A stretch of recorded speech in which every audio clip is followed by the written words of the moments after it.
إن الحمد لله نحمده ونصلي على رسوله الكريم أما بعد فأعوذ بالله من الشيطان الرجيم بسم الله الرحمن الرحيم আমি মাহফুজুর রহমান আমি আসহাবে সুফা তালিমুল কুরআন ক্যাডেট মাদ্রাসা তৃতীয় শ্রেণীতে পড়ি। আজকে আমি মাদ্রাসার শিক্ষা গুরুত্ব সম্পর্কে কিছু কথা বলবো ইনশাআল্লাহ।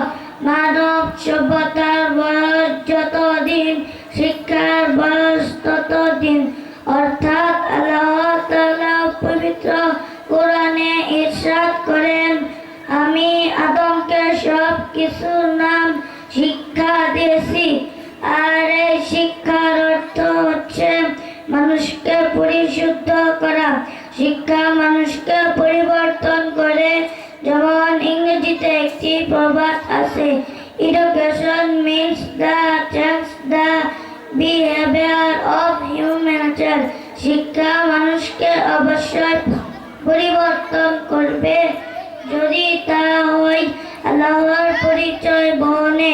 আল্লাহ তাআলা বলেন, পড়ো তোমার প্রভুর নামে যিনি তোমাকে সৃষ্টি করেছেন। আর এর থেকে বোঝা যায় যে আল্লাহ তাআলার কাছে গ্রহণযোগ্য শিক্ষা হচ্ছে ইসলামিক শিক্ষা। তার প্রধান কেন্দ্র হচ্ছে মাদ্রাসা। এছাড়াও আধুনিক সমাজের দিকে তাকালে দেখা যায় যে শিক্ষিত ব্যক্তিদের দ্বারা অধিকাংশ অপরাধ সংগঠিত হয়ে থাকে। যারা মাদ্রাসায় পড়ে তাদের মধ্যে অপরাধ প্রবণতা খুবই কম, কেননা তারা আল্লাহ প্রদত্ত এবং নবী রাসূল প্রদত্ত শিক্ষায় শিক্ষিত। রাসূল সাল্লাল্লাহু আলাইহি ওয়াসাল্লাম বলেন, তলাবুল ইলমি ফারিদাতুন আলা কুল্লি মুসলিম, অর্থাৎ দ্বীনি ইলম তলব করা প্রত্যেক মুসলমানের উপর ফরজ। ধন্যবাদ জানিয়ে আজকে আমার বক্তব্য এখানে শেষ করছি।